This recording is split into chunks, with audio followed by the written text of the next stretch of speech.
Hi, my name is RITHIK Reddy. I completed my graduation in the year of 2024 from B.TECH Institute of Technology in the Electronics and Communication Engineering domain.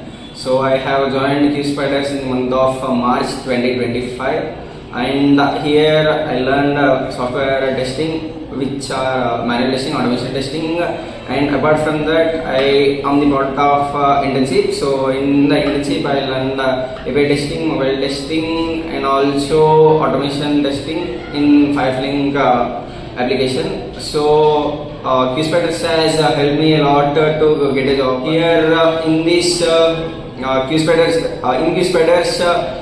I have given presentation skills, and also trainers trained very well.